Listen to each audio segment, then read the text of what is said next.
Le mot magie porte en lui les échos de quelque chose d'ancien, de mystérieux et pourtant profondément intime. Lorsqu'on entend parler de magiciens, de sorcières et de sorciers dans les films, les livres et les légendes, nous sommes transportés dans un univers où l'impossible devient possible. Mais la question qui persiste est, qu'est-ce que la magie, réellement? Est-elle réelle ou simplement une fantaisie perpétuée à travers le temps et les cultures?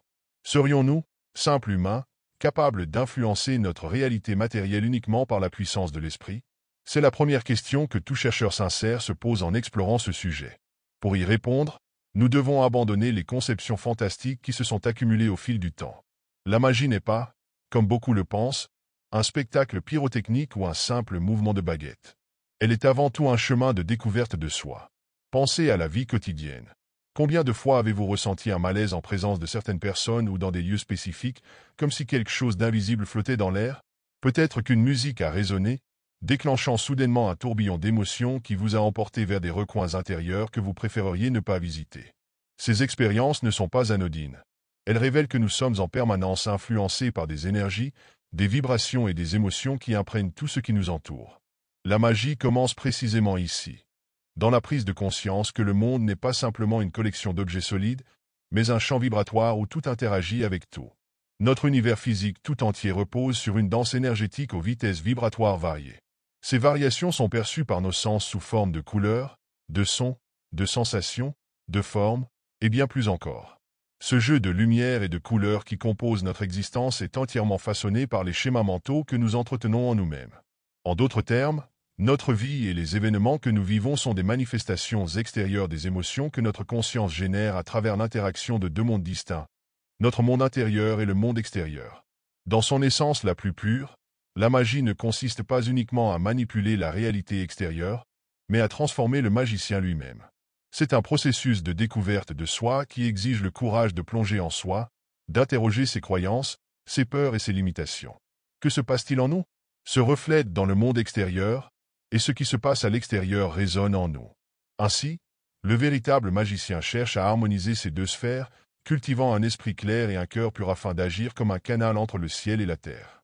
Depuis l'aube de l'humanité, et à travers les archives historiques dont nous disposons, la véritable magie est fondamentalement un ensemble de pratiques visant à éduquer, développer et faire mûrir l'individu.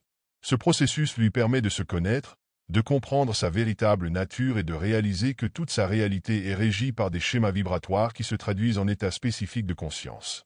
Depuis les premiers jours de l'humanité, l'alchimie est enveloppée de mystères. Beaucoup l'associent à la quête de la transmutation des métaux vils en or ou à la recherche de l'immortalité par l'élixir de vie. Cependant, la véritable alchimie est bien plus profonde et subtile.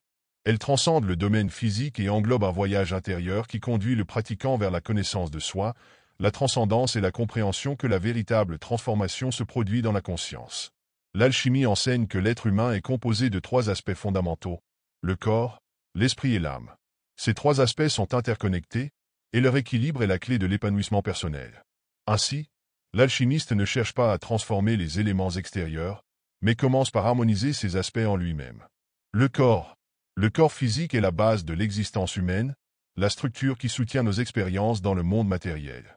En alchimie, le corps n'est pas considéré comme inférieur ou séparé de l'âme, mais comme un outil essentiel de transformation. Imaginez le corps comme un chaudron alchimique où se déroulent des processus de purification, de dissolution et d'intégration.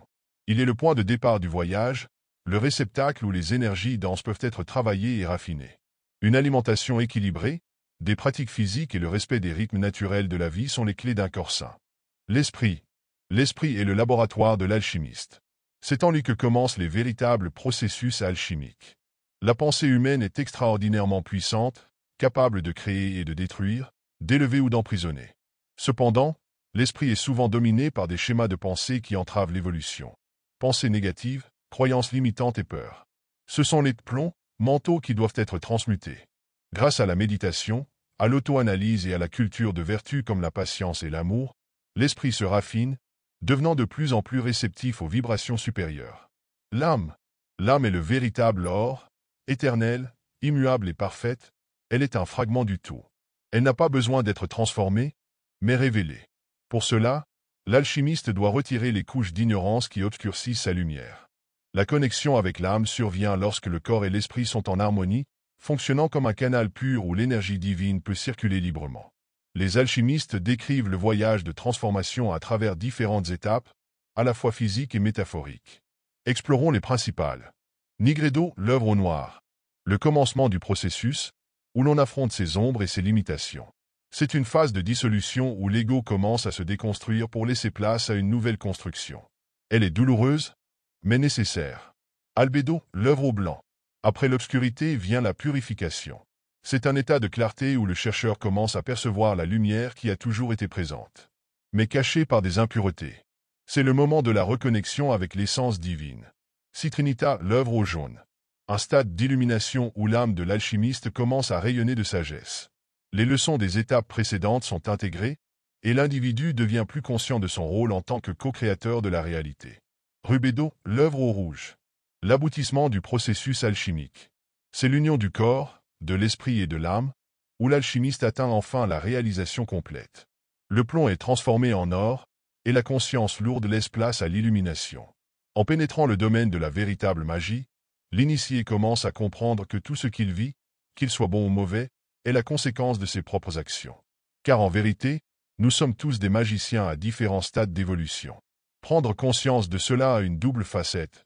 En naviguant entre le bien et le mal, on peut devenir un alchimiste, un véritable architecte de sa propre réalité. Comment intégrer ces concepts dans la vie quotidienne? L'alchimie se manifeste dans chaque choix que nous faisons, chaque défi que nous affrontons et chaque leçon que nous tirons de nos expériences. Par exemple, surmonter une habitude destructrice, c'est pratiquer l'alchimie.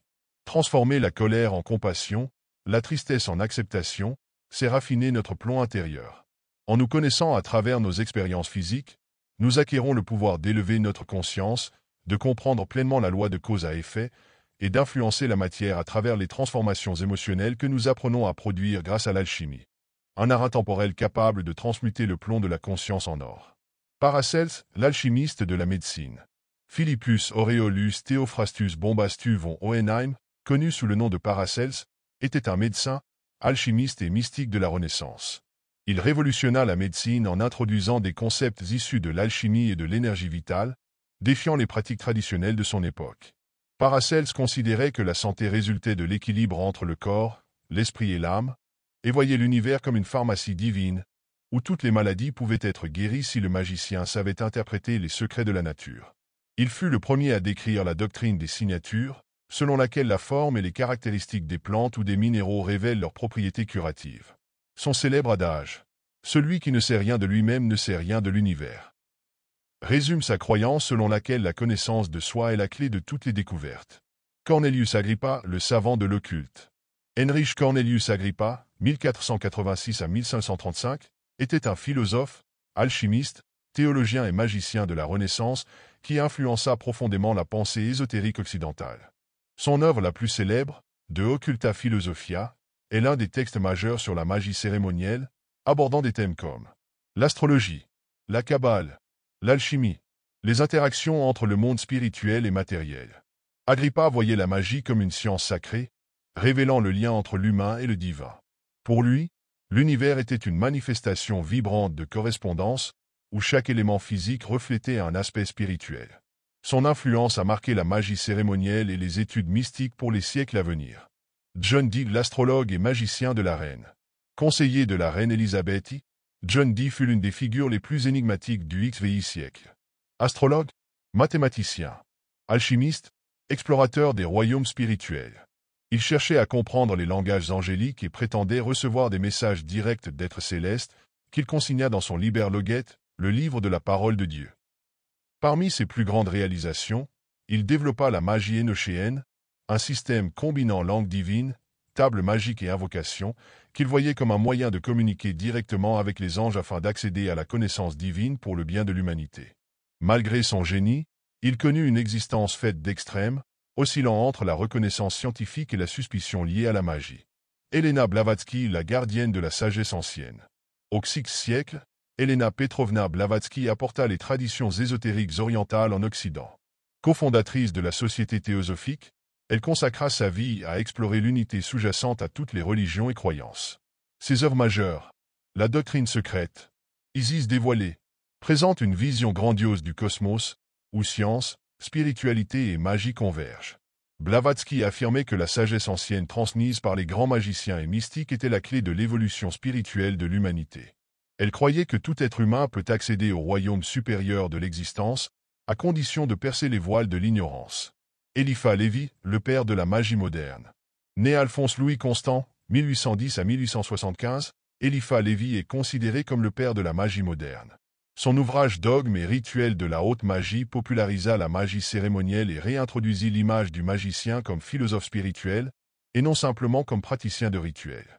Lévi fut l'un des premiers à associer le tarot à la Kabbale, réinterprétant les anciens symboles pour les rendre accessibles aux chercheurs modernes. Il introduisit également l'image célèbre de Baphomet, symbole de l'union des opposés et de la réconciliation des dualités. Sa vision de la magie comme une science spirituelle et symbolique ouvrit la voie aux grandes écoles ésotériques qui suivirent. La magie, l'art de la transformation. Dans son essence, la magie est le mystère éternel qui relie le visible et l'invisible, l'humain et le divin, le fini et l'infini. Ce n'est ni une illusion ni une fantaisie, mais une compréhension profonde des lois qui régissent l'univers et de notre rôle en tant que co-créateur de la réalité. La magie nous invite à nous éveiller, à regarder au-delà du monde matériel et à percevoir la danse vibratoire qui façonne notre existence. La magie est l'alchimie de l'esprit, l'art de transformer nos ombres en lumière, nos peurs en force et nos désirs en manifestations conscientes. Elle nous rappelle que la vie est un voyage de découverte de soi et qu'en avançant sur ce chemin, nous devenons nous-mêmes des magiciens, capables de façonner notre réalité par la puissance de notre volonté et la pureté de notre intention. Merci d'avoir regardé.